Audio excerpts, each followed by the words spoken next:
Oui, on a fait un match nul contre Gassogui et les arbitres. C'était vraiment très fort parce qu'on a joué contre, c'est pas une seule équipe, contre deux. Dans les terrains, ils étaient vraiment 11 plus 3, les deux assistants, l'arbitre et le quatrième. Ils étaient tous contre nous. Et c'est pas la première fois. C'est comme ça toujours. Nsoro, c'est l'arbitre qui l'a sifflé contre Rayon Sport. Et le fameux but qui n'a pas franchi la ligne, c'était lui. Aujourd'hui, au début du match, c'est le carton rouge. Pour Gassogui, il était clair. Notre joueur, il était tête à tête. Et une faute dans l'axe. C'est pas ni à droite ni à gauche. Dans l'axe, c'est carton rouge. Donc, ce carton rouge, s'il a été donné, on peut parler d'un autre match. Il n'a pas été sifflé. On ne parle pas des fautes qui ont cassé le rythme au milieu de terrain. On ne parle pas des hors-jeux sifflés.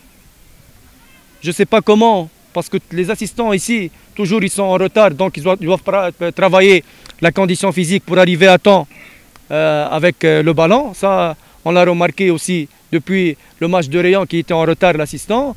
Cet assistant à droite, la deuxième journée contre Kiovo, le premier but de Kiovo, c'est hors-jeu, il n'a pas levé le drapeau. Aujourd'hui aussi, il siffle des choses bizarres. Vraiment, je suis très déçu du rendement des arbitres qui se répètent à chaque match. On dirait que les arbitres, ils n'aiment pas que l'APR gagne le championnat. Je ne sais pas pourquoi. Je félicite aussi Gassogui pour le rendement qu'ils ont fait. Ils étaient motivés à 2000%, pour rien. Je ne sais pas pourquoi, on dirait qu'ils jouent pour la Champions League. Mais je le remercie, c'est le fair play. Ils ont le droit de faire ça. Ils ont le droit de jouer. Mais nous, malgré ça, maintenant je vais parler tactiquement, technico-tactique. On était là, on a dominé Gassogui. Première mi-temps, vraiment, on était tout seul sur le terrain. On a créé 5 buts, 5 occasions tête à tête. On n'a pas réussi à marquer. Malgré que les arbitres et tout, on doit donner des reproches à nous parce qu'on n'a pas pu marquer, on n'a pas pu mettre l'adversaire en difficulté pour le score. Mais c'est ça le football. Deuxième mi-temps, on a essayé, on a fait des changements. On n'a pas réussi à marquer le but. Le match il est fini à un score de 0-0. On est encore les premiers. Aujourd'hui, j'ai perdu 2 points. Vu le volume de jeu, vu les occasions ratées, j'ai perdu 2 points, mais je suis encore le premier par goal différence. Et on doit maintenant, sur les 5 matchs, bien se préparer sur le plan mental. On a de gros calibres devant nous, mais c'est le football. Si tu veux gagner le championnat, tu dois gagner tous les matchs, tu dois surmonter les difficultés. Si même tout le monde ne veut pas que l'APR gagne le championnat tous les ans, malgré ça, on a un challenge devant nous. On va travailler, on va continuer, on ne va pas lâcher les bras. Notre destin il est entre nos mains et on va continuer. Et j'espère que pour les prochains matchs, on arrive à arracher les victoires et on arrive à arracher notre titre. I have 2 questions. One is the idea of playing 2 center forwards. I mean, Chuti and Yannick, and in the second half, Mugunga and Yannick. What was the idea? What was the game plan? Second, we saw on the bench the time Jamel Eddin was red-carded. It was not okay. You were unhappy, of course, with the referee. But what happened on the bench? Because we didn't really know what happened. Okay. Je vais te répondre pour la première question. La PR, ça fait 8 matchs maintenant qu'on joue en 4-4-2. C'est pas aujourd'hui pour que tu me demandes cette question. Donc tu dois voir les autres matchs où on a gagné pratiquement tous les matchs sauf Rayon Sport. On joue en 4-4-2. C'est-à-dire c'est pas nouveau aujourd'hui qu'on a joué avec 2 strikers. C'est l'habitude de jouer. Mais dans le football, il faut savoir quelque chose. C'est pas 2 attaquants ou un attaquant, c'est l'animation offensive qui compte. C'est-à-dire tu peux jouer avec un seul attaquant et tu te trouves avec 3 dans le box. Tu te trouves à 3 dans l'axe. Tu peux jouer avec 2 et tu te trouves avec dans l'axe, tu te trouves avec 4 lorsqu'il rentre Ramadan et Mugisha dans l'axe et lorsque Bosco il avance. Donc c'est l'animation qui compte, c'est pas en 4-4-2 ou en 4-2-3-1, etc. Parce que lorsque le ballon il bouge, tu ne peux pas dire qu'on joue en 4-2-3-1 ou en 4-4-2.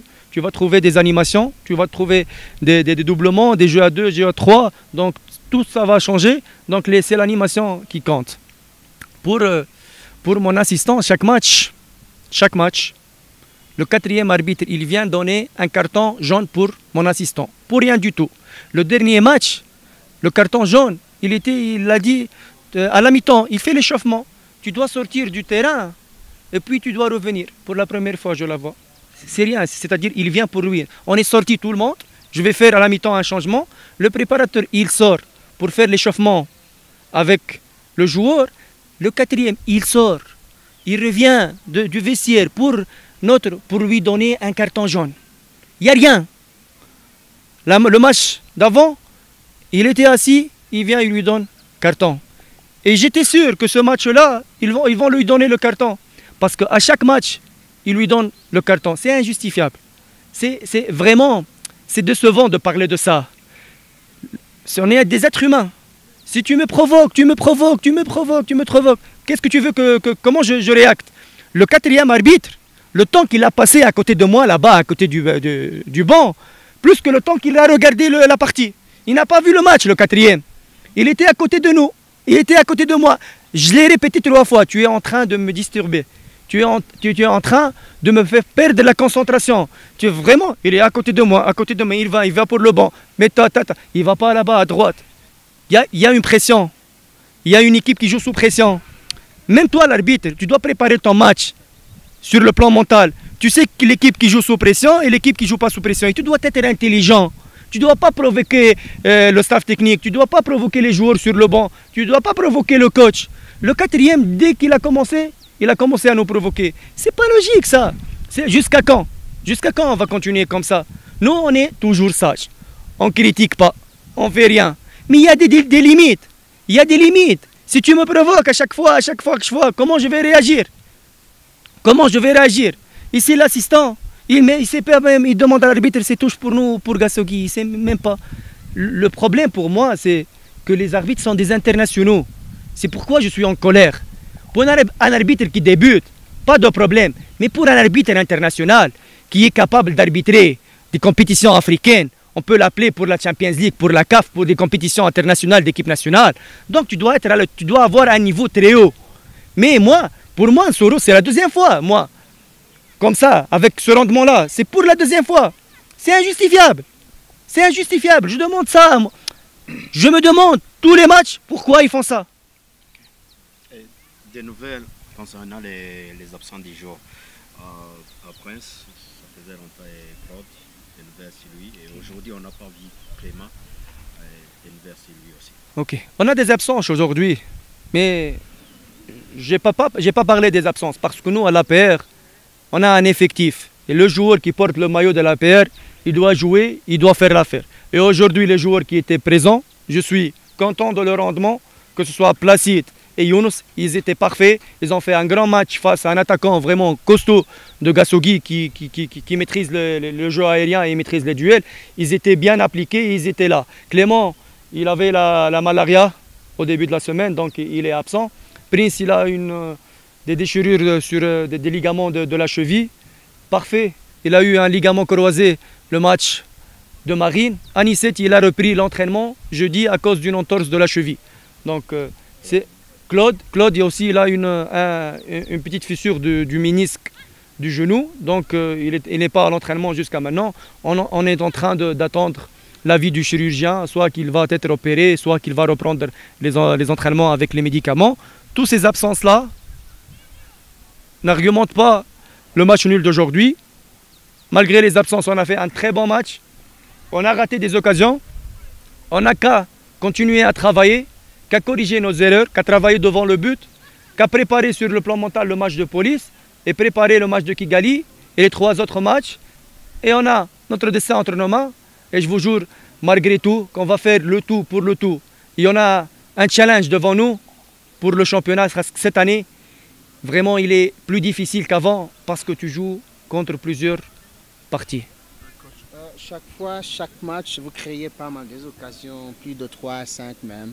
Mais ça reste toujours le même problème. Ça montre que vous avez fait votre travail comme les techniciens. Mais qu'est-ce qui ne va pas? C'est la précipitation, c'est le mental, c'est quoi exactement? Parce que vous créez vraiment pas mal des occasions.